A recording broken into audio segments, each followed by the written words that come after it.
Quatrièmement, il est important de reconnaître et d'apprécier leur juste valeur les succès passés, pour petits qu'ils aient été. C'est vital pour nous encourager nous-mêmes et recharger notre motivation afin de continuer. Nous ne devons jamais perdre espoir et toujours l'entretenir si nous voulons relever les défis qui sont face à nous. L'espoir nous donne le courage de nous soucier des autres et le courage d'agir. Finalement, quoi qu'il arrive, nous ne devons jamais perdre la foi en l'humanité. Ici, le plus important est de rester en contact avec notre capacité à nous soucier des autres et ne jamais divorcer de notre humanité commune, même devant ceux qui nous ont fait du mal. Personnellement, je trouve que cette orientation altruiste du cœur est ma plus grande source de force et de courage. Tous les matins, dès mon réveil, je me rappelle que je ne suis qu'un être humain, un parmi des milliards sur cette terre. Nous sommes tous pareils, chacun de nous souhaite être heureux et ne pas souffrir. En tant qu'êtres sociaux, nous recherchons les liens avec les autres et nous y trouvons de la joie. L'intérêt personnel indépendant de celui des autres, cela n'existe pas, parce que notre bien-être est interconnecté avec le leur. En gardant cela à l'esprit, je chante ces vers que le maître Shantideva a écrits au 8e siècle. Tous ceux qui sont heureux dans le monde le sont parce qu'ils désirent le bonheur des autres. Tous ceux qui sont malheureux dans le monde le sont parce qu'ils désirent leur propre bonheur. Dès lors, si l'on ne change pas sa perspective, auto-centrée pour une qui soit centrée sur les autres, sans même parler d'atteindre l'éveil, il n'y aura même pas de joie dans cette vie. Tant que l'espace durera, tant qu'il restera des êtres conscients, jusqu'à ce moment-là, je resterai aussi, et je dissiperai les malheurs du monde. Chanter ces vers m'inspire profondément, et il renforce ma détermination au quotidien. Nous sommes tous les mêmes êtres humains, et nous partageons cette planète. Le hasard a fait que nous sommes tous nés, pendant cette période-ci, de la longue histoire de l'humanité. Au mieux, nous avons une espérance de vie d'une centaine d'années. Ce n'est qu'un bip dans la longue existence de notre planète. Ce qui compte le plus, c'est ce que nous faisons de notre courte vie. Si nous la vivons en divorçant de notre humanité commune, engluée dans la discorde et les divisions, et en causant du tort aux autres, quel gâchis de notre vie si précieuse. Si nous choisissons de la vivre en nous souciant des autres, de notre famille humaine et de notre fragile planète, nous lui aurons donné un sens. Ainsi, quand le dernier jour adviendra, nous regarderons en arrière sans regret, et nous aurons le sentiment que que notre vie sur cette terre, en valait la peine. Chapitre 11. Quand le millénaire s'est achevé. L'une des répercussions du durcissement de la politique chinoise au Tibet, autre que ses conséquences terribles pour le Tibétain moyen, a été la tragédie qui s'est produite lors de la sélection du nouveau Panchen Lama. J'avais sincèrement espéré pouvoir contribuer à la recherche de la réincarnation du Panchen Lama, en collaboration avec le monastère de Tashi Lhompo au Tibet, et par son intermédiaire avec les autorités chinoises. La reconnaissance de la réincarnation du Panchen Lama, comme c'est le cas pour tous les lamas tibétains importants, revêt une grande importance spirituelle dans le bouddhisme tibétain. Bien que la sélection officielle du Panchen Lama puisse avoir une signification politique aux yeux des autorités chinoises, en février 1991, le 3e jour de l'année tibétaine, j'ai dirigé une séance de divination pour savoir si la réincarnation était née au Tibet ou hors de ses frontières. Et le résultat indiquait qu'elle était née à l'intérieur.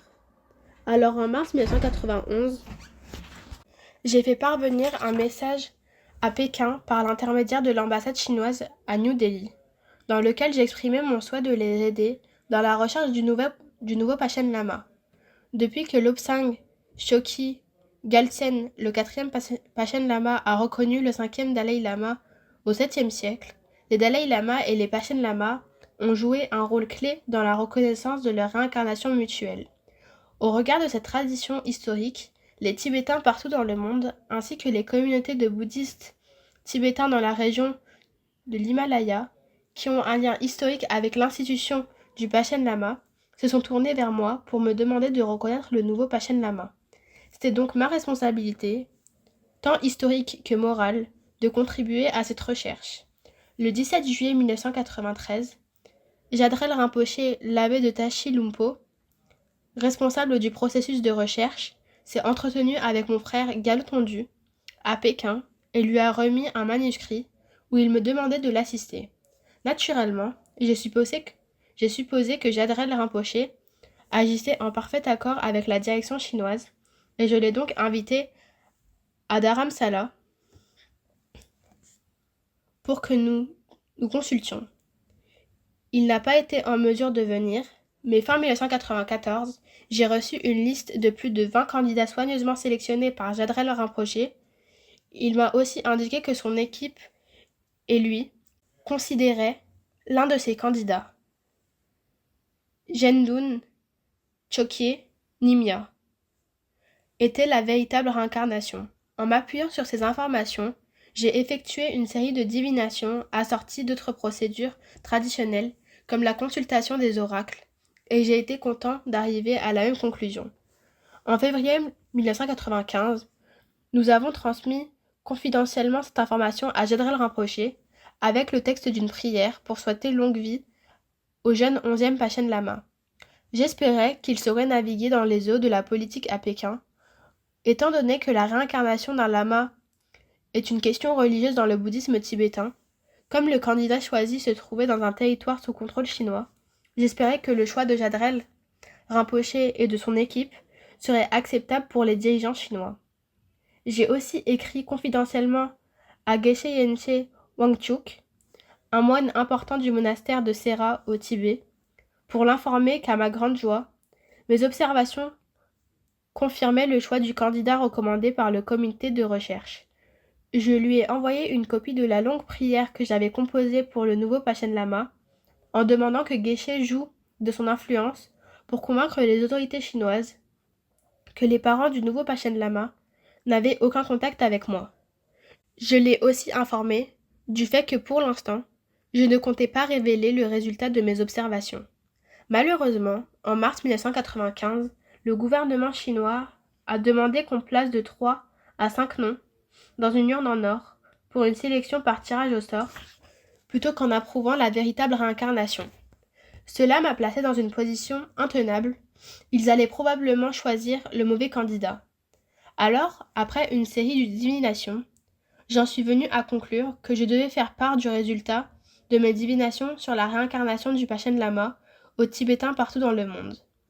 Ainsi, le 14 mai 1995, la pleine lune, le 15e jour du 4e mois dans le calendrier tibétain, non sans avoir prévenu le gouvernement chinois la veille par l'intermédiaire de mon frère Galtondu, j'ai annoncé officiellement que j'acceptais Gendun Chokye Yama comme le 11e Pachen Lama. J'ai choisi de faire cette annonce importante ce jour-là, parce que cette date se présente sous des auspices favorables en lien avec un système d'enseignement bouddhiste important, le tantra de Kala Chakra, une série de leçons et de pratiques particulièrement associées au Pachen Lama. J'ai également veillé à ce qu'une copie de ma déclaration officielle soit transmise à l'ambassade de Chine à New Delhi, en les priant d'en adresser une autre à Jadrel Rinpoché et son équipe au monastère de Tashi Lumpo, au Tibet.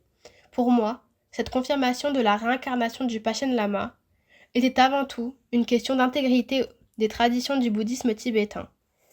Une fois que j'ai été convaincue de l'authenticité du nouveau Pachen Lama, celui-là même que le comité de recherche officiel mis en place par son propre monastère avait choisi, il était inconcevable qu'un autre candidat soit retenu. Malheureusement, les retombées ont été terribles. Jadrel Rinpoché a été emprisonné pendant 6 ans et le monastère de Tashi Lumpo a subi des brimades sévères, dont l'arrestation de plus de 30 moines. Jadrel Rinpoché avait non seulement servi le précédent Pachen Lama avec dévotion, mais il avait aussi travaillé dur pour que la nouvelle réincarnation du Pachen Lama soit reconnue en accord avec les traditions du bouddhisme tibétain. En outre, il avait fait de son mieux pour que les instances dirigeantes chinoises approuvent le travail du comité de recherche qu'il dirigeait et à cet effet, il les avait tenus au courant à chaque étape du processus. Alors le voir autant souffrir en récompense de tous ses efforts sincères a été vraiment douloureux. Gendun Chokye Nyama, un garçon âgé de seulement 6 ans, et sa famille ont été détenus, faisant du nouveau Panchen Lama le prisonnier politique le plus jeune de son temps. Aujourd'hui encore, son lieu de résidence est inconnu, et c'est peut-être l'un des secrets les mieux gardés du Parti communiste chinois. Certains Chinois, dont une personne bien informée, m'ont dit que Gendun Chokye Nyama est soumis à un genre de détention à domicile, dans une base militaire quelque part en Chine continentale. Les autorités chinoises ont ensuite choisi un autre candidat, Galtian Norbu, dont les parents étaient tous deux membres du Parti communiste et l'ont imposé au monastère de Tashilhunpo en tant que nouveau Panchen Lama.